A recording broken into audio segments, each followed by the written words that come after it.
This episode is also available in 3D. For more information, go to funnyhacks.com/C3D. This is the technical episode for the 3D camera mount. Okay, so let's quickly discuss how we actually work with these. So I talked about the cross-eye method. The cross-eye method, you stick the left image on the right side of the screen and the right image on the left side of the screen, and then you do the person viewing it does the assembly of the final process. The second method, the polarized lenses, I believe there's a few different ways that can be done. You can put it using the same format as the cross-eye method. You can put it side by side, therefore the hardware at the other end can then decipher that and decide how it's going to be displayed. There's also an interlaced format, which is where you go, okay, here's a line of this image, here's a line of that image, here's a line of this image, and so on. It goes through like that. There is another one where you go left, right, left, right, left, right, left, right. Yeah, so personally I just use the cross-eye method when I wanted to give it to other people, just simply because it's a very easy thing to convert from, because you can just say, okay, right, we just want to take this part of the frame, and if we're wanting to view it in only 2D, right, there we go, nice and easy. There's not much you have to do with it to make it work. Cool, right, anaglyph. If I've got three methods for doing this now, so let's go very, very quickly through them. So the first method, the grayscale anaglyph. This is the one, oh gosh. Okay, I'm going to give you a fourth method here. Okay, so the first method, grayscale. So you pull out all the saturation, make it completely black and white. Then you take the color balance and stick it all the way over. Stick the left channel all the way over to red, and then stick the right channel all the way over to cyan, not blue, cyan. Okay, then what you do is you simply, the red one, put that layer on the bottom, put the left channel, put that on the bottom, put the right channel on the top of that, and then add it together. Now you can do add, you can do maximum, you can do screen if you have that. Screen works very nicely in the photo editors, so it probably would as well if you have it in the video editors. My particular editor doesn't have it.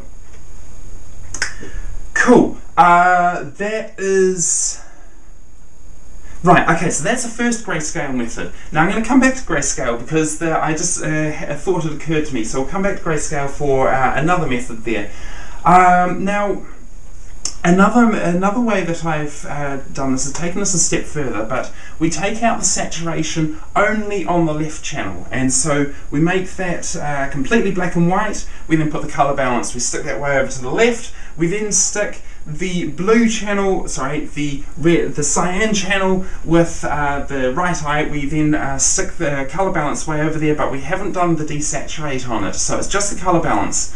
Now you may also find with these two methods that you need to put in some extra saturation in there and potentially bring down the value when you do hue saturation value.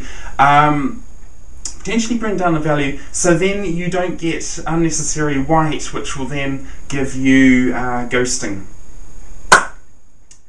That's that. So now the next one, this is the idea which I originally started thinking of when I started thinking about doing color anaglyph images, and that is that we just take, okay, here's the left eye, here's the right eye, and then we'll take the red components of that, we'll take the green and the blue from that.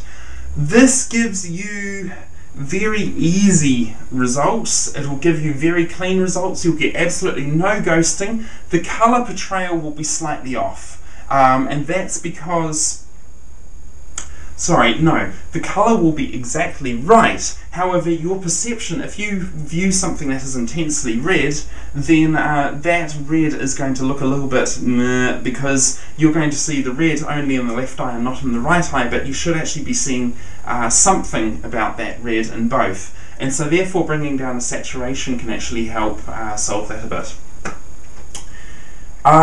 This is the method that I'm using when I'm distributing Anaglyph FunnyHacks episodes about. This is the method that I'm using to do that, just because it's very fast to render, it's very easy to get very clean results. Now, I mentioned before that I thought of another thing that could be done there. With the grayscaling, this will give you beautiful grayscale results. If you just, on Cinelera, the filter is called channel swap. And so what you end up doing is you just say, okay, we want red, so you just leave red is mapped to red, green is mapped to 0, blue is mapped to 0, and then for the cyan channel, you make the red map to 0, green map to green, blue map to blue, and then that works very well, and that'll give you an extremely pristine, beautiful grayscale. Grayscale Anaglyph is amazing. It's just, yeah. Love it. Okay. Getting the glasses, there are lots of places online which you can get them from. So I was going to order these from Amazon, but I actually ended up ordering them from somewhere else. Can't remember the name of it, but it's a good deal. They're really cheap. I would really suggest getting a bulk pack because then you can. It doesn't matter if they wear out. I haven't got them here right at this moment. I have got some, I've got the cardboard ones, nice and cheap. Get lots of them. I have got some other ones which are sort of more like these polarized ones in their design. They've got the plastic rims and everything. The particular ones I got, the colours of the lenses aren't very good, and so for the majority of Anaglyph imagery that I find online, there's a little bit of ghosting with the red channels. So these particular ones I've found have been really good. This particular style is very, very common, so your chances of getting ones that work well are pretty good. If you've done something similar, and I know there's a heck of a lot of you that have, put a video response. We'd love to see what you've done. There's definitely a lot of cool content out there. And if you have questions, I've covered a lot of material in this episode, so if you have questions, just leave them in the comments, and then I'll post the answers on funnyhacks.com. I may answer a couple of questions in the comments as well. Goodness me, I had almost packed up and I forgot to say I actually made my own glasses to begin with. And this particular one isn't a good example because I'm missing one of the bits, but, oh no, this is when I was doing the red-green.